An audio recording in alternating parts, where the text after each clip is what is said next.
Hello friends, welcome to Jagadish డబ్ల్యూసిక్స్లోకి స్వాగతం. వీడియోని లాస్ట్ వరకు చూడండి, చాలా ఇంట్రెస్టింగ్ టాపిక్ అనమాట. ఈ వీడియో కొంచెం మీకు కామెడీగా అనిపించిన ఈ బెట్టింగ్ ఆడుతున్న వాళ్ళ పరిస్థితి కూడా ఇదేనమాట.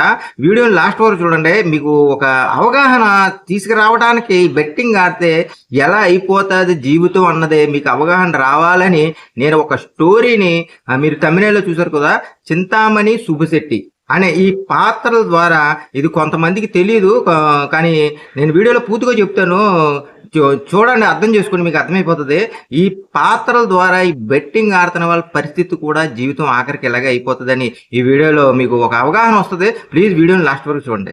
అయితే ముందుగా ఈ చింతామణి సుబ్బశెట్టి అనే పాత్రలు ఏంటి, ఈ కథ ఏంటి అని తెలుసుకోవాలనుకుంటే మీరు ఒకసారి యూట్యూబ్లో సెర్చ్ చేయండి. చింతామణి నాటకం అని చెప్పేసి యూట్యూబ్లో సెర్చ్ చేస్తే మీకు ఆ నాటకం, ఆ కథ అన్నది ఏంటో మీకు తెలుస్తుంది. అయితే ఇప్పుడు ఈ రెండు పాత్రల ద్వారా ఈ బెట్టింగ్ ఆడుతున్న వాళ్ళ పరిస్థితి కూడా ఏమవుతుంది అని మీకు క్లారిటీగా, సేమ్ ఈ నాటకంలో జరిగిన విధంగానే ఈ బెట్టింగ్ ఆడుతున్న వాళ్ళ పరిస్థితి కూడా ఇలాగే జరుగుతుంది అనమాట. కాబట్టి మీరు ఒకసారి నేను చెప్పేది, మీరు బెట్టింగ్ ని, నేను చెప్తున్న ఈ స్టోరీని, ఈ బెట్టింగ్ మీ ఆడుతున్న పరిస్థితిని, ఈ రెండింటిని టాలీ చేసుకుంటూ ఉండండి. మీకే వీడియో అంతా అయ్యేటప్పటికి ఒక అవగాహన వచ్చేస్తుంది. ఇంకా మన స్టోరీలోకి వెళ్ళిపోతే, చింతామణి అనే ఒక అందమైన అప్సరస లాంటి ఒక ఆమె ఉండేదనమాట. ఆమె ఉండే భవనం కూడా ఎంతో అద్దాల మేడతోటి, చాలా లోనకి వెళ్ళారంటే, ఎవరైనా ఎంటర్ అయ్యారంటే ఆమెకి బానిస అవ్వకుండా ఎవరు ఉండరనమాట. అంత అందంగా ఏమి ఉంటుంది. ఆ భవనం కూడా అంత ఆహ్లాదకరంగా అందంగా ఉంటుంది అనమాట. అయితే అదే ఊరిలో సుబ్బుశెట్టి అని ఒక అతను ఉంటాడనమాట. అతను చాలా పిసినారుడు అనమాట. అంటే చాలా వ్యాపారాలు చేస్తూ ఉంటాడు, చాలా ఉన్నవాడు, ధనికుడు అనమాట ఆ ఊర్లోనే. అయితే చాలా వ్యాపారాలు అన్నీ చేస్తూ ఉంటాడు, కానీ పిసినారుడు అనమాట. పిల్లికి భిక్షం కూడా పెట్టాడు. అంటే తిన్న చేతిని కాకిని తోలితే ఆ మెతుకులు కూడా కాకి ఎందుకు పెట్టాలి అనేటువంటి పిసినారుడు అనమాట. అంత పిసినారుడు. అయితే అంత పిసినారుగా ఉండే సుబ్బుశెట్టికి ఎవరో ఆ మాట ఈ మాట చెప్పగా, చింతామణి అనే ఒక ఆమె ఉంది, ఆమె చాలా అందంగా ఉంటుంది, అది ఇది అని చెప్తే ఇతను అక్కడికి వెళ్ళటానికి కూడా అసలు ఇష్టం లేదు. కానీ ఏంటి అందరూ చెప్తున్నారు, అంతలా ఏముంటుంది అని చెప్పేసి అనుకొని ఒకసారి ఆ చింతామణి మనం దర్శిద్దాం, అసలు ఏంటి పరిశీలిద్దాం అని చెప్పేసి ఆ భవనంలోకి ఎంటర్ అవుతాడనమాట. అయితే సుబ్బుశెట్టి ఆ భవనంలోకి ఎంటర్ అవగానే చింతామణి ఎంతో ప్రేమగా సుబ్బుశెట్టి గారు రండి అని చెప్పేసి అతన్ని ఎంతో మర్యాదపూర్వకంగా లోనకి తీసుకెళ్ళి ఎంతో మర్యాదగా, ఎంతో ప్రేమగా, ఆప్యాయతగా ఈ చింతామణి తన అందమైన సౌందర్యంతో ఇతన్ని ఆకర్షిస్తుంది ఈ సుబ్బుశెట్టిని. ఈ సుబ్బుశెట్టి కూడా ఈమె చూపించే ఈ ప్రేమకి, అనురాగానికి ఇంకా ఎంతో ఉప్పొంగిపోతాడన్నమాట. ఉప్పొంగిపోయి, అరే ఈమె నాకు ఎంత ప్రేమపూర్వకంగా నన్ను ఆహ్వానించింది అనుకొని మొదట్లో ఈ చింతామణి కూడా ఈ సుబ్బుశెట్టి దగ్గర డబ్బులు తీసుకోదు, ఏమీ అసలు ఆశించదు ఈ సుబ్బుశెట్టి దగ్గర. అప్పుడు ఈ సుబ్బుశెట్టి కూడా ఏమనుకుంటాడంటే, ఈమె అసలు నా దగ్గర ఏమి ఆశించట్లేదు, నాకు ఎంత ప్రేమ ఇస్తుంది అని చెప్పేసి ఎంతో ఉప్పొంగిపోతూ ఉంటాడనమాట. అయితే ఇలా కొంతకాలం జరిగిన తర్వాత సుబ్బుశెట్టి రావటం వెళ్ళటం ఫ్రీగానే చక్కగా రావటం వెళ్ళటం, ఈ చింతామణి దగ్గరికి రావటం ఫ్రీగానే జరుగుతూ ఉంటుంది. ఈ సుబ్బుశెట్టి కూడా ఎంతో సంతోషపడిపోతాడు. మనకు ప్రేమ ఇస్తుంది, అనురాగం ఇస్తుంది, మన దగ్గర ఏమీ డబ్బులు ఆశించట్లేదు అని చెప్పేసి ఎంతో ఎంతో సంతోషపడిపోతూ ఉంటాడనమాట. ఇలా కొంతకాలం జరిగిన తర్వాత చింతామణి మొదటిసారిగా, సుబ్బుశెట్టి గారు నాకు కొన్ని సమస్యలు వచ్చినాయి, కొంచెం డబ్బులు కావాలి మీరు అని అంటే, ఈ సుబ్బుశెట్టి పర్లేదు, నీకు ఎంత కావాలో అంటే పలానా ఇలాగెలా కావాలి అండి సుబ్బుశెట్టి గారు అంటే ఎంతో ప్రేమగా అడిగేటప్పటికి సుబ్బుశెట్టి మొదటగా డబ్బులు ఇవ్వటం మొదలు పెడతాడు. ఇంకా ఇలాగా సుబ్బుశెట్టి దగ్గర చింతామణి రోజు కొంచెం కింద ఆ మాటలు ఈ మాటలు చెబుతూ సుబ్బుశెట్టిని భ్రమ కల్పిస్తూ మెల్లిగా సుబ్బుశెట్టి దగ్గర నుంచి డబ్బులు మొత్తం తీసుకోవడం ప్రారంభిస్తుంది. మళ్ళీ కొంతకాలం అయిన తర్వాత మళ్ళీ చింతామణి సుబ్బుశెట్టి దగ్గర డబ్బులు తీసుకోవడం ఆపేసి, మళ్ళీ ప్రేమ ఒలకపోస్తున్నట్టు, ఎంతో ఈ సుబ్బుశెట్టి మీద ప్రేమ ఉన్నట్టు చూపిస్తూ ఉంటుంది అనమాట. అప్పుడు సుబ్బుశెట్టి మళ్ళీ ఈమె ఆ ప్రేమకి, ఆకర్షణకి లోబడి మళ్ళీ ఇంకా ఆ గదిలో ఆవిడ దగ్గరికి, ఆ చింతామణి దగ్గరికి రావటం మట్టికి ఆపటం ఉండడం. ఇలా కొంతకాలం జరిగిన తర్వాత మళ్ళీ చింతామణి సుబ్బుశెట్టి దగ్గర డబ్బులు తీసుకోవడం ప్రారంభిస్తుంది. ఆ మాటలు ఈ మాటలు చెప్తూ ప్రేమ ఒలకబోస్తూ సుబ్బుశెట్టి దగ్గర ఉన్న బంగారం డబ్బు మొత్తం కూడా గుంజేస్తుంది. ఆ తర్వాత సుబ్బుశెట్టి మీద ఉన్న ఆస్తు పత్రాలు అన్నీ కూడా ఈ చింతామణి పేరు మీద రాయించేసుకుంటది. ఇలా సుబ్బుశెట్టి తన దగ్గర ఉన్న బంగారం డబ్బే కాకుండా తన ఆస్తి కూడా చింతామణికి రాసిచ్చేస్తాడు. అయితే సుబ్బుశెట్టి వాళ్ళ ఇంట్లో భార్య అయినా పిల్లలైనా చాలా బాధపడతా ఉంటారు. ఎందుకు నువ్వు ఇలా చేస్తున్నావు, అది ఇది దాని మోజులో పడి ఎందుకు ఇలా మమ్మల్ని ఇలా ఇబ్బంది పాలు చేస్తున్నావు అని చెప్పేసి వాళ్ళు చెప్పిన వాళ్ళ మాట ఏమీ లెక్క చేయడు ఈ సుబ్బుశెట్టి. ఇంకా ఇలా కొంతకాలం జరిగిన తర్వాత సుబ్బుశెట్టి దగ్గర మొత్తం ఆస్తి డబ్బు మొత్తం అయిపోతుంది. అయిపోయిన తర్వాత ఈ విషయం చింతామణికి తెలుస్తుంది అనమాట. ఇంకా చింతామణి అక్కడి నుంచి ఈ సుబ్బుశెట్టిని దూరంగా పెడతాం ప్రారంభిస్తుంది.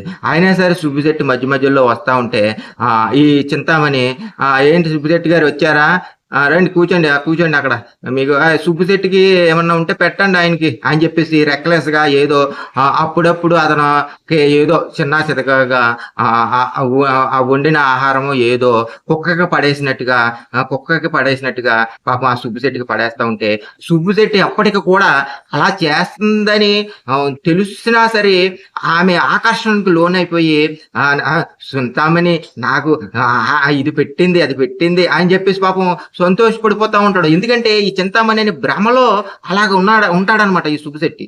ఇంకా ఇలా జరిగిన తర్వాత సుబ్బుశెట్టి మొత్తానికి ఏంటంటే ఈమె వల్ల జబ్బులు కూడా పాపం వస్తాయి, మానసికంగా కూడా శారీరకంగా కూడా చాలా అనేక రకాల సమస్యలు వచ్చేస్తాయి సుబ్బుశెట్టికి. వచ్చేసినా సరే ఈమె మాయలోనే ఉంటాడు. ఈమె ఇంటికి వచ్చినప్పుడు ఈమె అసహించుకుంటున్నా సరే ఈమె ఇంటికి రావడం మట్టిగా మానడనమాట. ఇలాగా చింతామణి ఇతన్ని చాలా ఒక కుక్క కన్నా హీనగా చూస్తూ ఉంటది. ఇంకా ఆఖరి సుబ్బుశెట్టికి అర్థమైపోద్ది ఈమె మాయలో నేను పడ్డాను, ఈమె వల్ల నా కుటుంబానికి కూడా దూరం అయిపోయానని చెప్పి చాలా బాధపడతా ఉంటాడు అనమాట. ఇంకా ఇలా బాధపడుతూ అన్ని సర్వం కోల్పోయిన సుబ్బుశెట్టికి అనుకోకుండా కొంతమంది ఎప్పుడో డబ్బులు ఇవ్వాల్సి వస్తే ఇతనికి మళ్ళీ కొన్ని ఆస్తులు కలిసి వస్తాయి అనమాట. ఆ కలిసి వచ్చిన తర్వాత ఇంకా మళ్ళీ ఈ చింతామణికి ఈ సుబ్బుశెట్టికి ఇలా ఆస్తులు మళ్ళీ కలిసి వచ్చినాయి అని చెప్పి ఈ చింతామణికి తెలుస్తుంది అన్నమాట. తెలిసేటప్పటికి అప్పుడు చింతామణి మళ్ళీ సుబ్బుశెట్టి ఎక్కడున్నాడో తెలుసుకొని సుబ్బుశెట్టి గారు, మీరు దూరమైనప్పటి నుంచి నాకు చాలా బాధగా ఉంది, మీరు మళ్ళీ ఒకసారి మా భవనానికి రావాలి అది ఇది అని చెప్పేసి మళ్ళీ ఆకర్షిస్తుంది. మీరు ఈ డబ్బులు ఏమి ఇవ్వక్కలేదు సుబ్బుశెట్టి గారు, మీరు వస్తేనే మీరు మా ఇంటికి వస్తేనే ఎంతో అదృష్టం మాకు అని చెప్పేసి ఈ చింతామణి సుబ్బుశెట్టిని మళ్ళీ మెల్లిగా ట్రాప్ వేస్తుంది అనమాట. కానీ అప్పటికే అవగాహన చెందిన సుబ్బుశెట్టి ఈ చింతామణిని చొప్పు పెట్టుకుని కొట్టి ఆ దవడ పగలగొట్టి అక్కడి నుంచి పంపించేస్తాడనమాట. ఆ తర్వాత అవగాహన చెందిన సుబ్బుశెట్టి తన కుటుంబంతో చాలా హ్యాపీగా ఉంటాడనమాట. ఇది సుబ్బుశెట్టి చింతామణి కథ అనమాట. ఈ బెట్టింగ్ సైట్లు కూడా ఇంతేనమాట. మనం అంతకుముందు చాలా పిసినారతరంగా అనే కాదు, చాలా పొదుపుగా ఉండే మనం కూడా ఇందులోకి ఎంటర్ అయ్యామంటే ఈ ఆకర్షణ, ఈ అద్దాల మేడ ఎలాగొతే ఈ చింతామణి గృహం అన్నది, ఆమె అందం అన్నది, ఆ గృహం అన్నది ఎలాగొతే ఉంటుందో ఈ బెట్టింగ్ సైట్ అన్నది కూడా లోనకి మనం ఎంటర్ అయిన తర్వాత మనకి ఈజీగా అందంగా డబ్బులు వచ్చేసినట్టుగా ఇలాగే చూపిస్తుంది అనమాట. ఎలాగైతే చింతామణి మొదటగా డబ్బులు తీసుకోకుండా తన అందంతో సౌందర్యంతో సుబ్బుశెట్టిని ఆకర్షించిందో అలాగే కూడా ఈ బెట్టింగ్ సైట్ కూడా ముందు డబ్బులు ఏమి మన దగ్గర తీసుకోకుండా మనకి ఎదురిచ్చి ముందుగా విన్ అయ్యేలాగా అన్ని మనకి వచ్చేసేలాగా చూపిస్తే మనల్ని ఆకర్షిస్తుంది అనమాట. ఎలాగైతే తర్వాత చింతామణి ఈ సుబ్బుశెట్టి దగ్గర డబ్బులు కొంచెంగా లాక్కుందో అలాగే ఈ సైట్ అన్నది కూడా, ఈ బెట్టింగ్ సైట్ కూడా మన దగ్గర మెల్లిమెల్లిగా మన దగ్గర డబ్బులన్నీ లాగేస్తుంది అనమాట. ఎలాగైతే చింతామణి సుబ్బుశెట్టికి అప్పుడప్పుడు ఏదో కుక్కకి వేసినట్టు ఆహారం వేస్తూ ఉంటుందో అలాగే ఈ ఆన్లైన్ సైట్ కూడా, ఈ బెట్టింగ్ సైట్ కూడా మన దగ్గర మొత్తం దెబ్బేసిన తర్వాత మళ్ళీ మనం మానకుండా ఉండాలని మనల్ని ఏదో ఆకర్షించాలని చెప్పేసి ఎప్పుడప్పుడు ఏదో ముష్టి పడేసినట్టు మనకు అప్పుడప్పుడు డబ్బులు ఇస్తూ ఉంటాడు అనమాట. ఎలాగైతే చింతామణి సుబ్బుశెట్టి దగ్గర అన్ని కోల్పోయినా మళ్ళీ అతనికి డబ్బులు వచ్చినాయి అని చెప్పేసి మీరు డబ్బులు ఏమి ఇవ్వక్కర్లేదు రండి సుబ్బుశెట్టి గారు అని చెప్పేసి మా గృహానికి వస్తేనే మాకు ఎంతో అదృష్టం, మేము ఎంతో పుణ్యం చేసుకున్న వాళ్ళం అని చెప్పేసి ఎలాగైతే ఈ సుబ్బుశెట్టిని మళ్ళీ ట్రాప్ వేస్తుందో, అలాగే ఈ బెట్టింగ్ సైట్ వాళ్ళు కూడా మన దగ్గర అంత డబ్బు పోయిన తర్వాత బోనస్ అనే రూపంలో మనకి మళ్ళీ గేలం వేసి మనల్ని మానకుండా, ఈ బెట్టింగ్ని మానకుండా మనకి బోనస్ అనే రూపంలో మళ్ళీ మనల్ని ఆ గృహానికి సుబ్బుశెట్టి ఆ గృహానికి ఎలాగైతే రప్పించడానికి సిద్ధమని చేసిందో, ఆ బెట్టింగ్ సైట్లో కూడా మనం ఎంటర్ అవడానికి ఈ బోనస్ రూపంలో మనల్ని ట్రాప్ వేస్తుంది అనమాట. ఇంకో విషయం ఏంటంటే, చింతామణి గురించి మధ్యలో కొంతమంది బోకర్లు చెప్పారు చూసారా, చింతామణి ఇంత అందంగా ఉంటుంది అలాగ ఉంటుంది అని చెప్పి సుబ్బుశెట్టికి ఎలాగైతే చెప్పారో, అలాగే ఈ బెట్టింగ్ గురించి ట్రిక్స్ చెప్తానని చెప్పేసి కొన్ని టెలిగ్రామ్ ఛానల్ ఉంటారు చూసారా, వాళ్ళే వీళ్ళనమాట.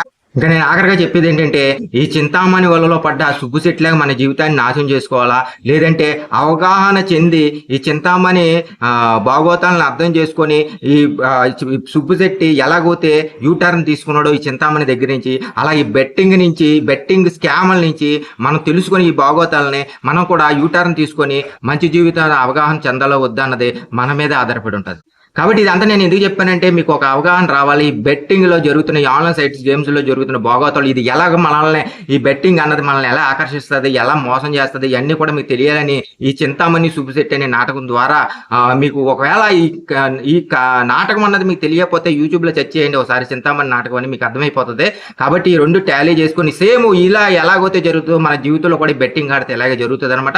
ఇలాగే జరుగుతున్న వాళ్ళు కూడా ఉన్నారనమాట. కాబట్టి దయచేసి ఇప్పుడే బెట్టింగ్ స్టాప్ చేయండి. ఈ సుబ్బుశెట్టి జీవితం లాగా మన జీవితాన్ని మనం చేసుకోవద్దు. ప్లీజ్ ఇప్పుడే స్టాప్ చేయండి, మన కోసం కాకపోయినా మన కుటుంబాల కోసం కూడా. Thank you so much. వీడియోని లాస్ట్ వరకు చూసినట్టు నెక్స్ట్ వీడియోలో కలుద్దాం. బాయ్.